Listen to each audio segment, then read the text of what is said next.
Some 5 months plus ago, in my very first YouTube video where I introduced my channel and talked about how I got admitted into medicine briefly, I made a promise that I was going to share a story of my experience with examination malpractice. So today I'm going to do just that. So relax, let me gist you, let me tell you the story, okay?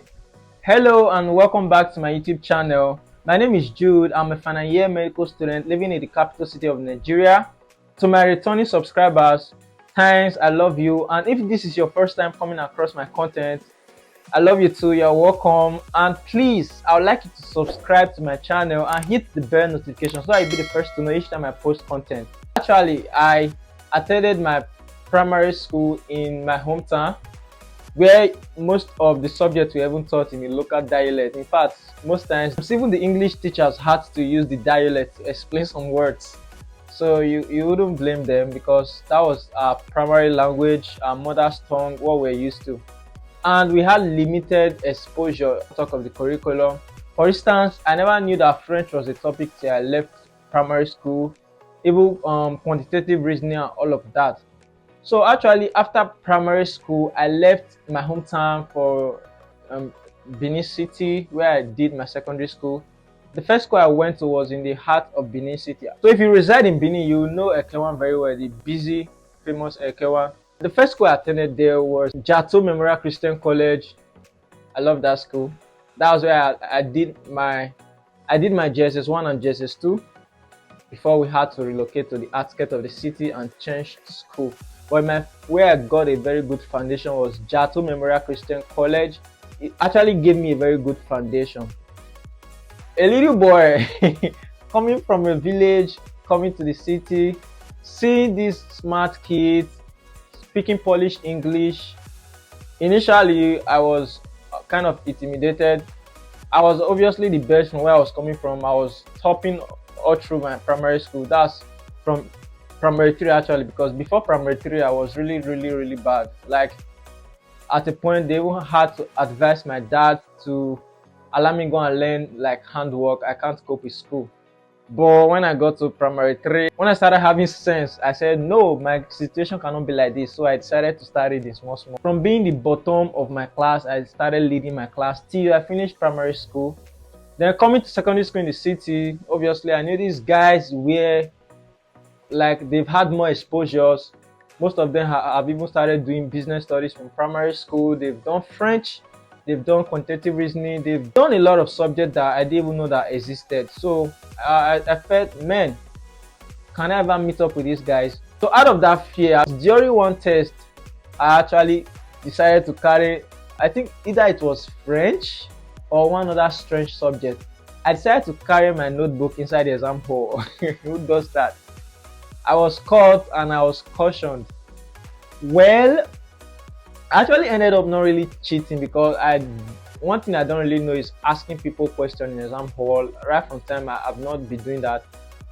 Disclaimer, this is not I'm not trying to say I'm very righteous or I'm better than anybody. I'm just trying to relate my experience and also trying to entertain you with my story. So I'm not condemning anybody, or I'm not saying that anybody is wrong for doing whatever. I'm just saying this is my own experience and I love to share it with you, and that's what I'm doing right now. So what happened is that after that exam, when the result came out, I actually took ninth position. We are around 30 something in my class then. When I got home that day, I actually remember I was very happy because I thought I was going to come out last. Being that I was surrounded with very smart city children, poor me coming from the village, I should even be the last person in the class, right? But I was so happy that I came out ninth position. In fact, when I got home, I was alone. I played music, gospel music. I started dancing and I'm praising God. I was so happy that, oh more, thank God though. And funny enough, I did not really have it in mind to start topping my class. I just like started being diligent, started like being a good boy, if you know what that means in secondary school, like obey the rules, neat uniform, don't make noise in class. Automatically, I became the class rep. First of all, assistant class rep, then that second term JSS1 without really working. Like, I didn't consciously work for it. I was just doing my thing. I emerged like second best in my class, and I didn't even have to even ask somebody anything in the exam hall. So that experience gave me a paradigm shift. Like, I told myself, if even without being exposed to all of these things, I can still be like, I can still top my class, I can still be among the best two students. It means if I actually read very well, if I settle down to read, I am actually intelligent. If I settle down to read, I can do well academically. It was like a major turning point in my life, and I made up my mind I was never going to cheat, like, ever. I don't need to. That as long as I will read, though, I will pass. In fact, I will even be the best, talk less of not just passing. Besides, what's the essence of all of these things? Examination is just to assess how well we understood the topic. So there's no point cheating, right? After that whole event, I continued leading my class till JSS2, that we had to pack out of that region. We had to pack out from we had to move to the outskirts of the city. A lot was happening at that time, so we had to pack to the outskirts of the city. And when we got to the outskirts of the city, I had to change school. Obviously, I left the private secondary school I was attending, then I went to this public secondary school in the outskirts of the city. When I got to the school, sorry I'm laughing, but that school actually kind of made me so lazy, because when I got to that school, it was so effortless to lead. Like, even without having to read my books, I will still emerge overall best after the term. If you know me very well, you know I don't have this competitive spirit academically. When it comes to academics, I don't have competitive spirit, because right from time, my parents know that I'm leading the class. So they said that they don't even ask for my results again. They hardly ask, they just know. So coming to this school, I became kind of lazy, because I didn't really struggle to compete with anybody. I was just like a demigod there, just leading effortlessly. And at the point itself, I would not write my notes, because most times they will use the notes as part of the continuous assessment, and I wouldn't write my notes. I would lose some 15 marks and still end up being the overall best. So it was that bad.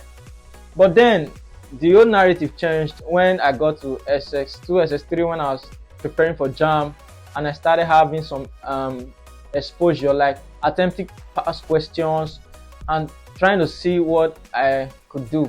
Then I knew that I had a lot of things to learn, like I explained in that video. Personally now, choosing not to like involve myself in examination malpractice from early on in my secondary school life was like a personal resolution I made, coming from a place of understanding. Like I said, that experience I had in JSS1 gave me a paradigm shift, and I just had this perspective that exams are just meant to test if I understood the topics, and if I didn't do very well, it's not a big deal, just to go back and revise. I was not even chasing, like I was not trying so hard to compete and become the best. I just made up my mind I was going to do my best and see whatever comes out of it. Cheating was not it for me. Up till now, I still hold that standard, not because I feel I'm better than anybody. Some people do not actually see examination malpractice as a big deal, others see it as a big deal, but for me, I think it is actually a big deal, because it goes a long way to tell how much you believe in yourself, and it also help you to prepare for the exams. If you believe that you are going to be all alone by yourself in the exam hall, especially like in your major exams, WAEC, JAM, and even your semester exams, it's going to give you the courage to prepare very well, because at the end of the day, you know that you're not going to cheat. There are a lot of stories that I'm not ready to share right now. I don't know if this is the best time to do that. For instance, in senior secondary school, I fell into like some troubles because of this standard I was upholding, because I didn't want to involve in examination malpractice, which was like becoming the order of the day.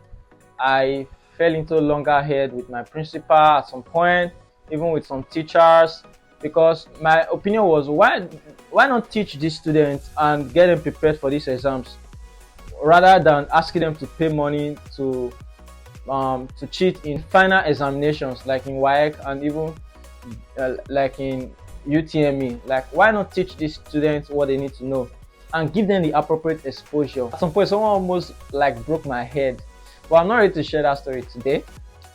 For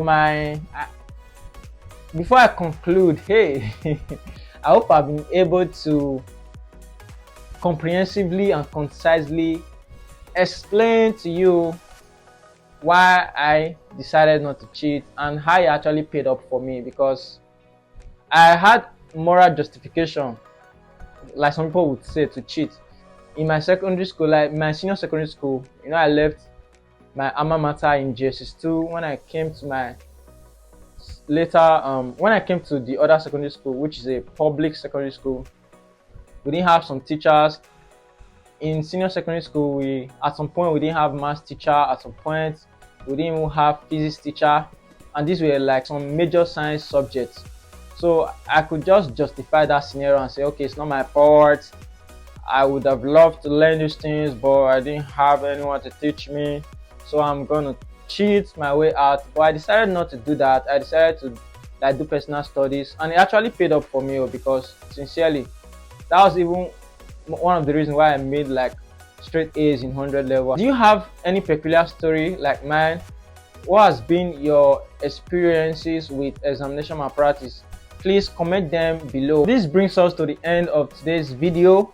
Before I call it a day, I just want to specially thank you, my special viewer, for always watching my videos, for always liking my videos, for always sharing my videos. It's barely been 5 months since I started at this YouTube channel, and it is because of you that I make these videos. If there is nobody to watch it, I wouldn't make them for just myself.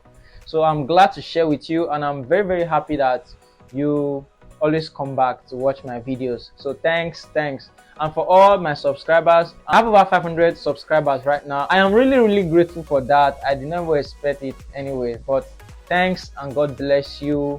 You are the reason why I'm still making videos. Please continue to like my videos, continue to share my videos, and God bless you continuously. So till next time, till my next video, stay blessed. Bye.